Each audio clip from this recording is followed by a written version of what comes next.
Whoa, one sec. Don't want to let it go cold. Right, today's video is going to be the Booktube Newbie Tag. Now, I am not necessarily a newbie in the sense that this is my first ever video.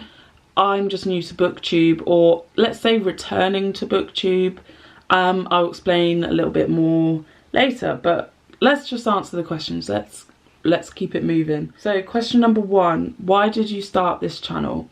Okay, I started this channel back in 2012, but since I've privated a lot of my videos because I was like 14, 15 when I started, and I'm nearly 24 now, so you can imagine I don't want some of that content to be viewed anymore. I don't want that in the public. But if there are any videos, if you're like an old subscriber and there are any videos, like especially the book related ones, that you would like to see, I can send you a link as they are unlisted. But yeah, I started this channel because I wanted somewhere to express myself. YouTube was the next big thing, and I started my channel in 2011, 2012, and it was pretty easy to gain subscribers and I just wanted to feel heard. So I went to YouTube. I'm starting this whole Booktube journey again because I love books and I really want to connect with the community of readers, and people can recommend me stuff and I can recommend them stuff, and I think the whole community, I like it, so I want to join it, hence why I'm doing this video. Okay, question number 2, what are some fun and unique things you can bring to Booktube? Well, first off, from what I know of Booktube, it's usually a lot of YA fiction readers, and I've kind of moved on from that part of my life. I'm not a teenager anymore, so I don't really read that many teen books. So if you're kind of looking for someone who recommends books that are more for your age, maybe you're similar age to me, good selling point. Also, what else do I bring to Booktube? I don't see many people from the UK or people who aren't white. I don't know why, maybe that's just the algorithms. Question number 3, what are you most excited for about this new channel? Okay, I'm most excited for having an open conversation with people, and I have a book club already, but I had to take a break because my seasonal depression kind of took over the whole of winter, and I made a video on how to survive winter depression, and I didn't quite make it, but it's all good. It's all good. I'm feeling a lot better now. I'm excited about connecting with other people who love books. Okay, question number 4, why do you love reading? Now, I feel like this isn't going to be an original answer, but escapism. I went through a lot in my childhood, teen years, and reading was the perfect escape. I like to get out of my own head and into another character's head and really get to know and see stuff from another perspective that isn't my own, as I'm sick of my inner monologue, and I just want to read. I just want to read and learn as much as I can, and I feel like I enjoy writing, and the only way that I can get better at writing is reading other people's work. Question number 5, what book or series got you into reading? My favourite book series growing up was Noughts and Crosses, no surprise to anyone who knows me.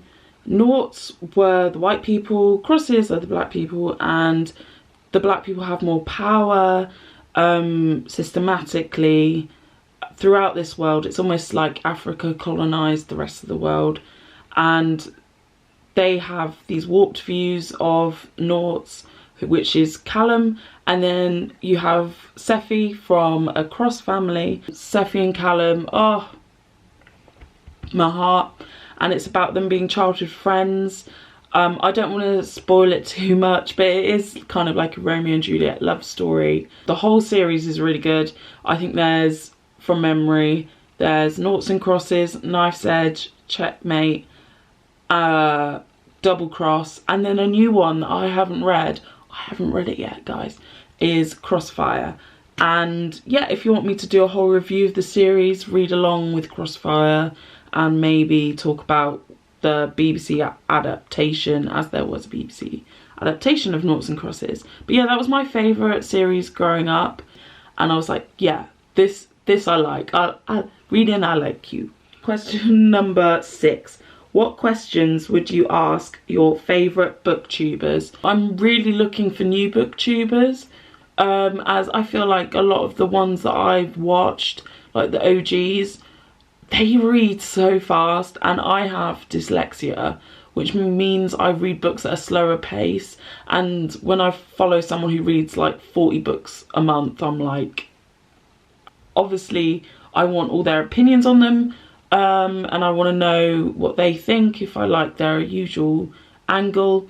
But I don't know, it makes me feel bad. I would ask them, how do you read so fast? And also I'd ask, do you think knowing what your audience likes affects what books you choose? Just asking. Question number 7. What challenges do you think starting a booktube channel will be the hardest to overcome?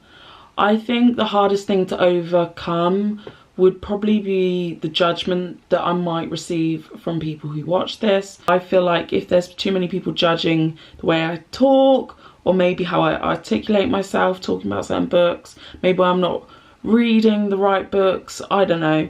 I think that will be a bit of a challenge for me, is just dealing with judgment. Okay, question number 8. When did you start reading? I was probably about age 8. I also read vampire books, some vampire books that just, they're not good. Okay, question number 9. Where do you read? Okay, so I would love to read on the beach right now, but we can't. We have to stay inside. So I've been reading in bed. My bed's right there. And I've also been reading in the garden, which is really nice. I like being surrounded by trees and listening to the sounds of the birds. You know, I just like it being a peaceful, quiet, relaxing atmosphere. I'm not really one for reading in public, like in a coffee shop or anything. I'm more into reading in my own space. Question number 10. What kind of books do you like to read? Right, I have some things to show you. I have some poetry to start, and I like reading poetry because I like writing poetry. And I have Maya Angelou's And Still I Rise. My sister got me this for Christmas. Great book. Then I also have this beautiful cover of Ariel by Sylvia Plath. And that's just a couple of my poetry books. So poetry is a yes. Science fiction. I'm currently reading The Island of Dr. Moreau by H.G. Wells. And I think the thing that fascinates me about H.G. Wells is it was written such a long time ago, before our idea of space, and we'd never been to space, or no one's been on the moon. And I just find it fascinating how they come up with stuff like this in a world that we didn't have the same knowledge as we do today. Yeah.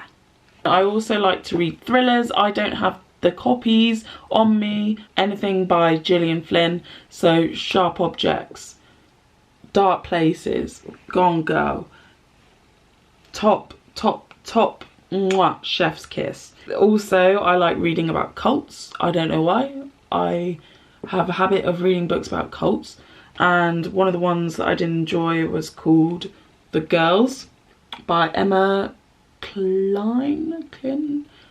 Worldwide bestseller, but they all say that, don't they? They all say that. And I like reading books to do with mental health, as I have my own mental health problems and a mental health podcast.